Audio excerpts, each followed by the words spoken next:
मंडळी, हा धडकी भरवणारा व्हिडिओ पहा। नाशिक पोलिसांनी दोन कुख्यात गुंडांचा रात्रीच्या अंधारात पाठलाग करून त्यांच्या मुसक्या आवळल्यात। नाशिक शहरात खंडणी मागून गोळीबार करून दहशत माजवणाऱ्या या सराईत टोळीच्या पोलिसांनी अखेर मुसक्या आवळल्यात।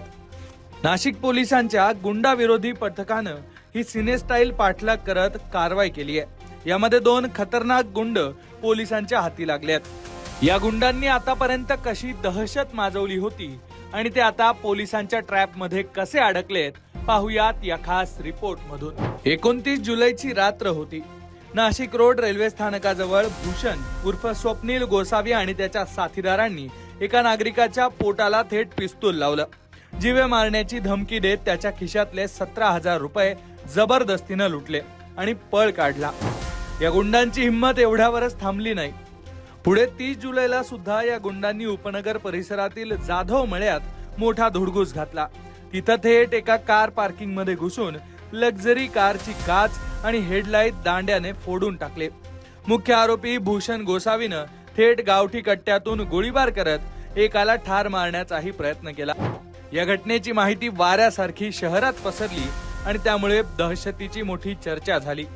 घटनेचं गांभीर्य लक्षात घेऊन नाशिक पोलीस कामाला लागले। नाशिक पोलीस आयुक्तांनी तात्काळ 3 विशेष पथकं तैनात केली। आरोपी फरार झालेले होते।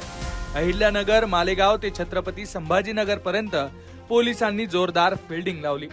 तांत्रिक तपास आणि गुप्त माहितीच्या आधारे आरोपी संगमनेर, राजूर आणि अकोल्याच्या दुर्गम भागात फिरत असल्याची माहिती पोलिसांना मिळाली। पोलिसांनी सीसीटीव्ही आणि खबऱ्यांच्या मदतीनं त्यांचा माग काढला आणि थेट कोल्हार गाठलं आणि तिथेच सुरू झाला एक थरारक सिनेस्टाईल पाठलाग। आरोपी एका कार मध्ये बसून ती कार भरधाव वेगानं पळवत होते। पोलिसांनी बराच वेळ त्यांचा पाठलाग केला आणि काही वेळातच पोलिसांनी गाड्या थेट आरोपींच्या कार समोर आडव्या लावल्या। काही क्षणातच पोलीस गाडीतून खाली उतरले आणि दोन्ही आरोपींच्या तिथंच मुसक्या आवळल्या।